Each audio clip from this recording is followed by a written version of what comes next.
Hey, it's the Sonny Thomas from the Sonny Thomas Show, only on blogtalkradio.com/Truth Emerges Radio Network. We want to give you a little bit of an update, some of the interesting things that seems to be going on overall in some of the entertainment that I've been viewing as of late. As I reported in the vlog a little bit for last week, I mentioned the simple fact that we're starting to see a lot of commercials that are clearly setting forth an agenda and a plan of seed in people's minds. T-Mobile has recently put together their most recent ad where they show that they have coverage in 3 different countries, which is the United States, Canada, and Mexico. And that's clearly, obviously, leaning towards a North American Union scenario. Another situation with that particular ad is they call themselves the Un-Carrier, which really, tongue-in-cheek, when you look at it, says there's a hyphen between the two words, and so it looks like it says the UN carrier. So sometimes they just put that in your face. Good thing to do for my listeners out there, if you have the time, is track down who owns T-Mobile and follow the money. That's typically how it works. I also mentioned the show Party Down South, which clearly is a slap in the face to Southerners. The particular group that they have in there, they're all a bunch of deviants. I mean, the women are trailer trash skanks. The guys are completely stupid. They're both a bunch of hayseed hicks. All they can do is maybe field dress a buck. And the heavyset guy's all tatted and making himself look like some sort of Celtic leader and shit. It's a complete joke. Even the stuff they talk about is just so bad. And of course, now a lot of these shows, they include the profanity, but they just bleep it out.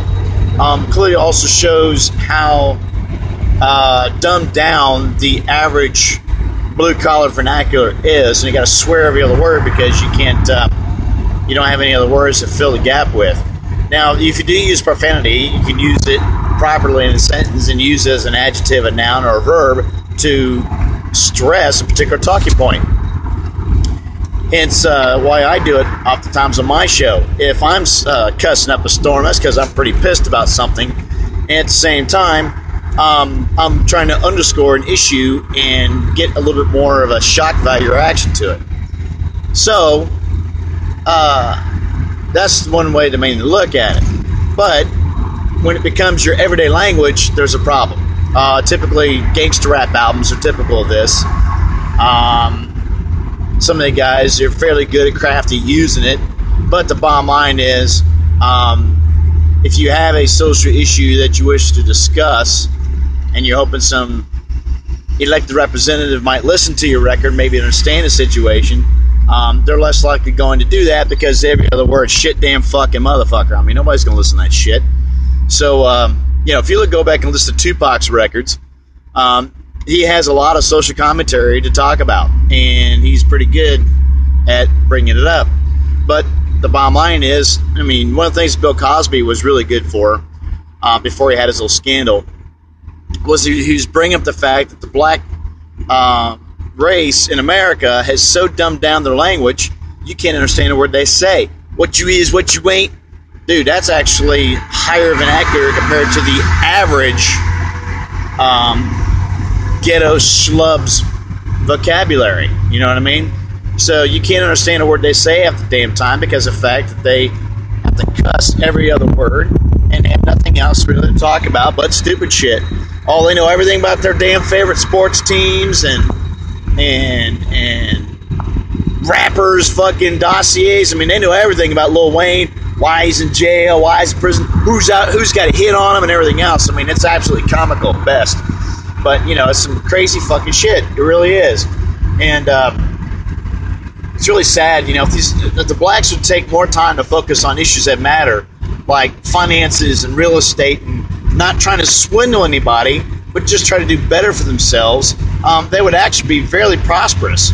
So, again, I agree with C.L. Bryant, where he says the worst thing that ever happened was the Civil Rights Acts and the Voting Acts of the mid-'60s because of the fact that it replaced the paternal father family with the government tit. And he's totally correct.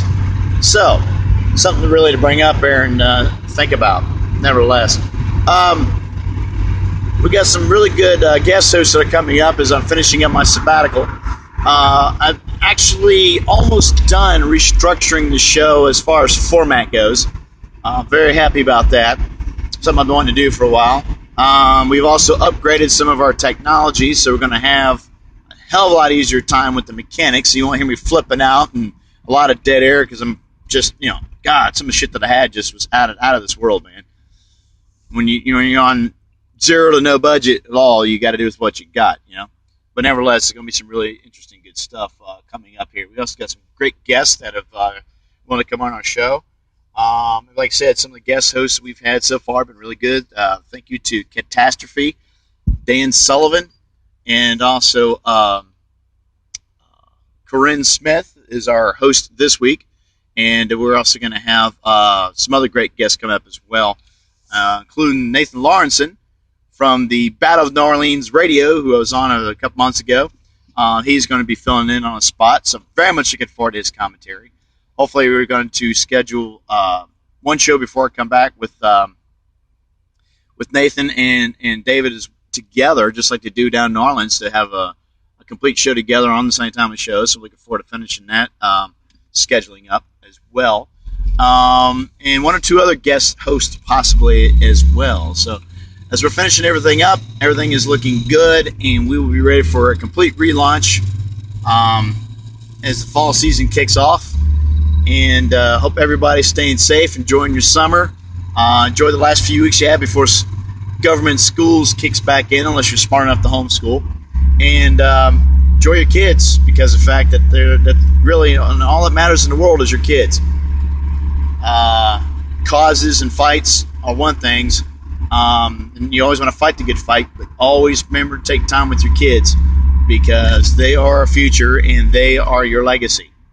So, nevertheless. All right, Salancha Mahath, and make sure you check out the websites. Go to our Facebook page at facebook.com/SonnyThomasShow. Also, you want to find it on SonnyThomas.com, SpringboroTeaParty.com or .org. Our music website at TheHMD, that's TheHMD.com.